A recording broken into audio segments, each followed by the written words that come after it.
રક્ષામંત્રી રાજનાથસિંહ ગુજરાત આવે તેવી શક્યતા છે। શુક્રવાર અને શનિવારના રોજ તેઓ ભુજ આવે તેવી સંભાવના છે। ભુજ એરબેઝની મુલાકાત લઈ શકે રાજનાથસિંહ। પાકિસ્તાનના ડ્રોન હુમલાઓ બાદ રક્ષામંત્રી ગુજરાતની મુલાકાતે આવી શકે તો આ મહત્વપૂર્ણ સમાચાર મળી રહ્યા છે।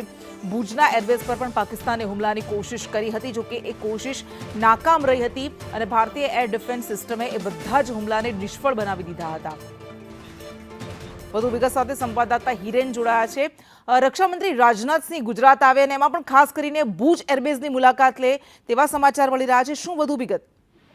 સંભવતઃ શુક્રવાર અને શનિવાર આ બંને દિવસનો અથવા તો બંનેમાંથી કોઈ પણ એક દિવસ રાજનાથસિંહનું ગુજરાત પ્રવાસનું આયોજન થઈ શકે છે।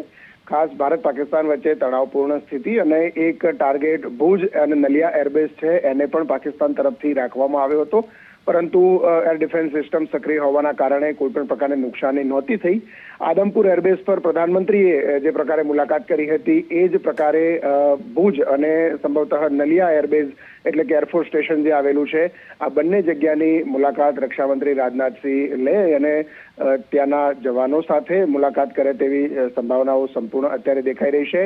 રાજનાથસિંહની સાથે સાઉથ વેસ્ટ એર કમાન્ડના વડા છે એ પણ એમની સાથે રહેશે અને જવાનોનો ઉત્સાહ વધે એ પ્રકારે ત્યાં કાર્યક્રમનું આયોજન કરવામાં આવ્યું તે પ્રકારની માહિતી સૂત્રો પાસેથી મળી રહી છે। સંભવતઃ શુક્રવારે મોડી સાંજે અથવા તો શનિવારે એમનો ભુજ પ્રવાસ સીધા દિલ્હીથી ત્યાં ભુજ એરબેઝ પર પહોંચે તેવી શક્યતા દેખાઈ રહી છે। જી, આભાર।